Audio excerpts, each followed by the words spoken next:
This is ESOP for BOD. So for the BOD, the stuff you're going to need is you're going to need some of the graduated cylinders, which are over the sink. You're going to need some pipettes, which are in here. You're going to need magnetic stirrers, which are in here. You're going to need some beakers, which are down here. So your BOD is a composite sample. We've gone and got our samplers this morning. We have our two beakers, one for the influent, one for the effluent, with our magnetic stirrers already in. So we will go ahead and dump our samples into the beaker. You want to make sure it's well mixed.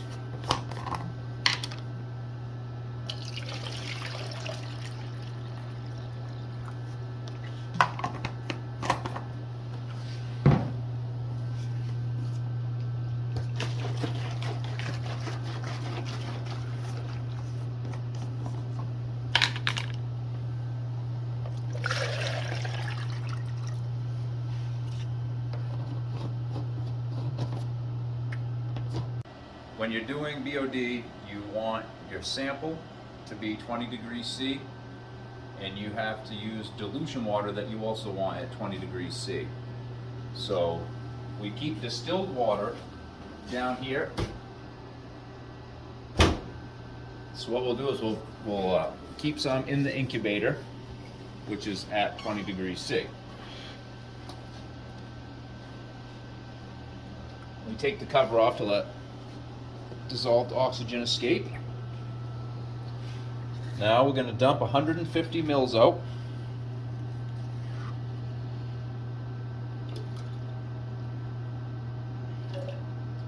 I'll explain when we add the nutrient later. Now, to get these samples, the influent and effluent, up to 20 degrees, we're going to need to heat them up. So we'll get some hot water going.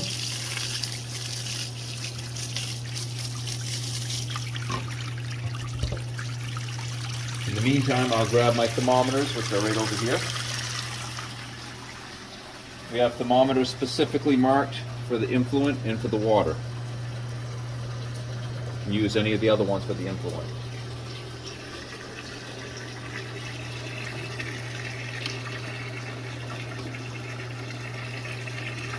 On the water, it's already at 20 degrees C, but we want to have as little dissolved oxygen in this water as possible. If you have excessive dissolved oxygen in your sample, it can artificially inflate the BOD numbers. So to get more dissolved oxygen out of this, we actually heat this up to 25 degrees C, and then we rapidly cool it down to 20 degrees C again. That will drive a lot of the dissolved oxygen out of it.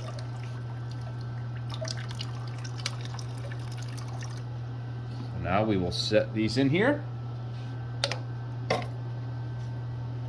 And we will patiently wait until they reach the appropriate temperatures.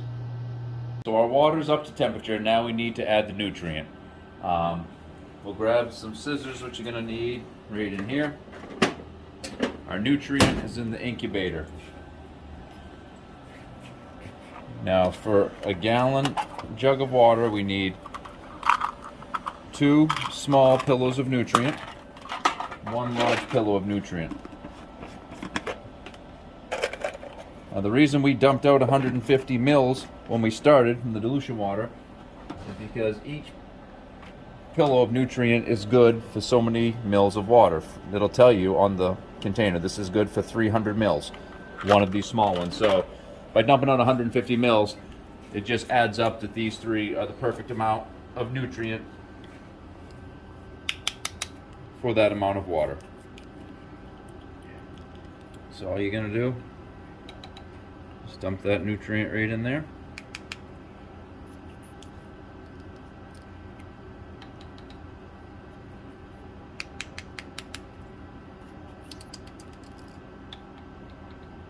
Then we're going to take a cap, and we're just going to give it a, now we don't want to shake it up and put more oxygen into it, introduce oxygen. We're just going to give it one of these just to mix that up. That's it. Okay, so our dilution water and our BOD samples have reached 20 degrees C. So the next step for the dilution water is we need to aerate that. Aerating it will also help get some of the excess dissolved oxygen out of it. So I usually plug this in right over here.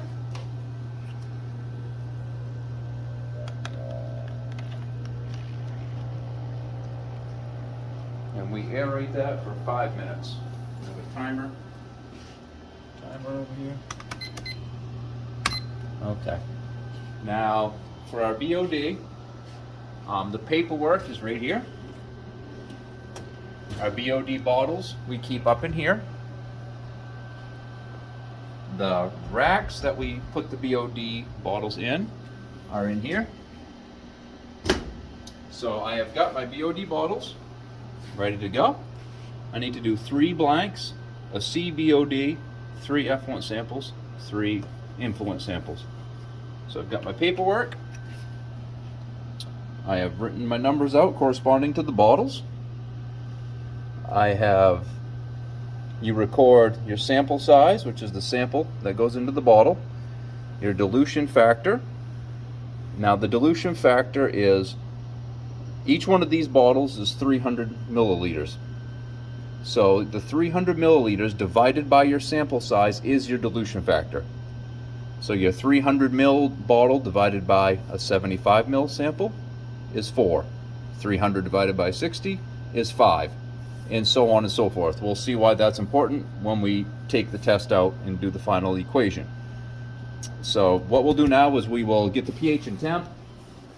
We record the pH and temp of the samples that we're doing.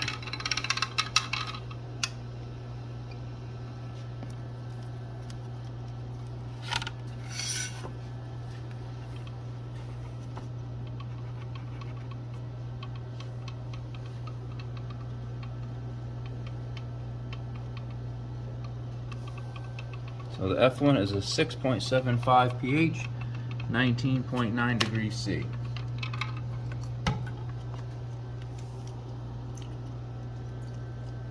Grab our influent sample and do the same.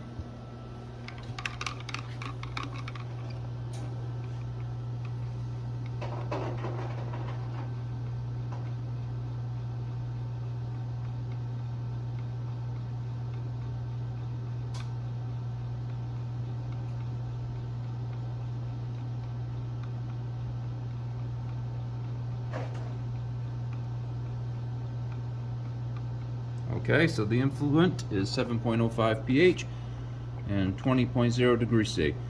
So once our dilution water is ready, we'll be ready to finish doing this BOD.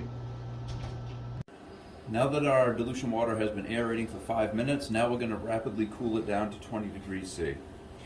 So we'll grab a little basket out of here.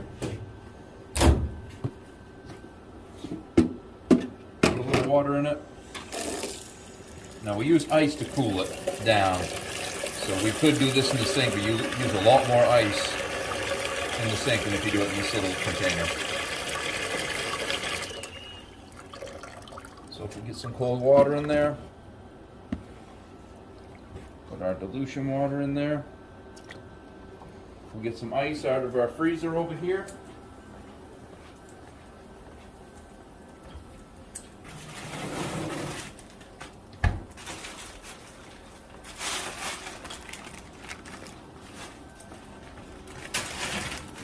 Now you want to be careful not to splash any water into your dilution water.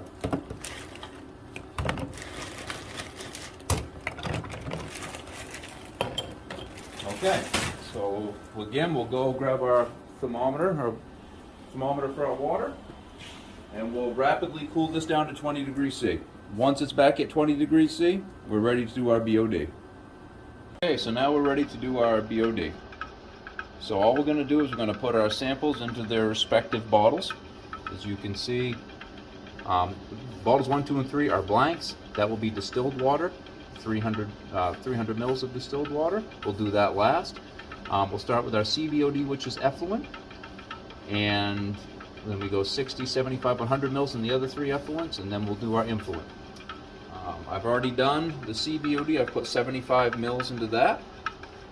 So I'll put 60 mils, like it says on the sheet, 60 mils into the bottle number 5, the first effluent.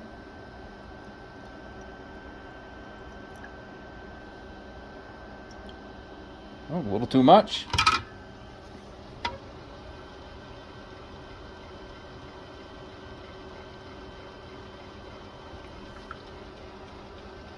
Okay, perfect.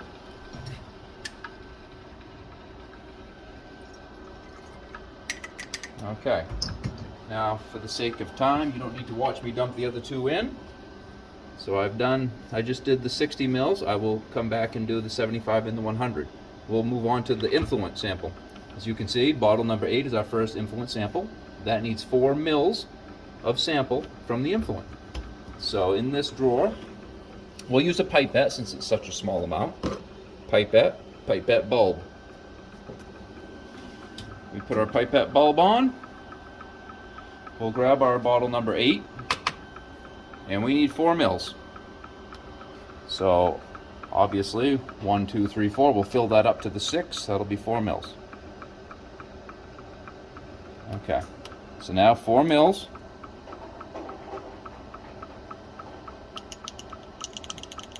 Into our influent sample. So once you fill your CBOD, your 3 effluents, and your 3 influents, you're ready to put in your blanks, your distilled water in your blanks, and then you're ready to read the dissolved oxygen. Okay, we're ready to do the BOD.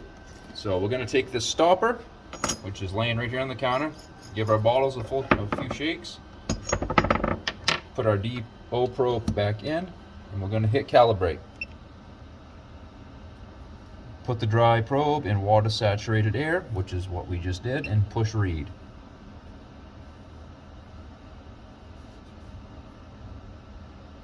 Okay, now that it's calibrated, which can take anywhere from a couple of seconds to 10 minutes sometimes, we'll just write down the information.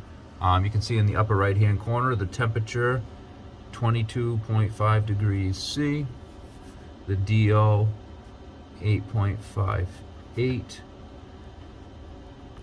and then we will hit done. And then we're going to we'll record the slope, 91.7. We record the barometric pressure, and then we record the time, 11:25. And then we store it.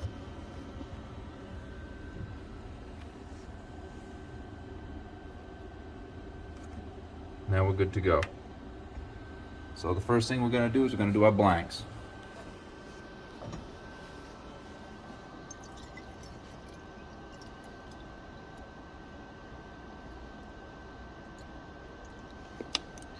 For our blanks, we'll put that in there, we'll hit read.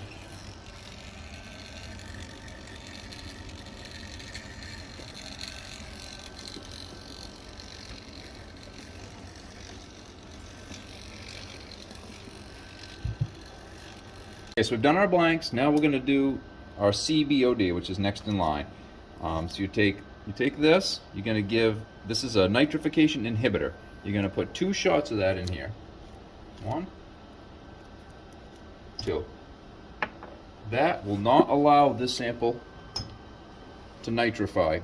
So you'll be able to tell the difference between this sample and your effluent samples without this nitrification prohibitor, if your plant is nitrifying or not.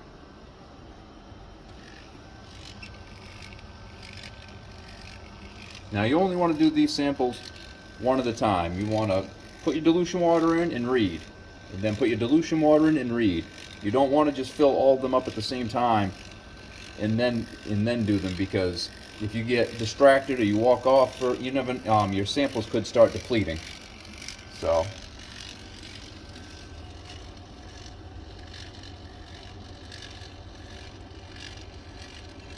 okay, that's done. Okay, now I'm just going to go ahead and do the rest of them just like I just showed you. Okay, so we've got all of our samples in and all of our samples red for the initial DO.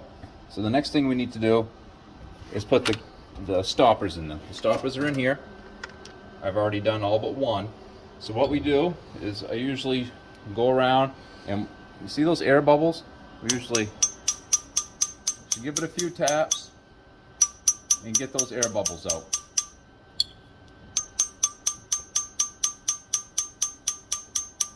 You leave those air bubbles in, it's going to artificially inflate your BOD number. Okay, that's all there is to it. So you do that to your samples. Then you take a cap, you cap all of your samples, which I've done to the rest, and okay, we're ready to put them in the BOD incubator over here. And we will take them out in 5 days and get our results.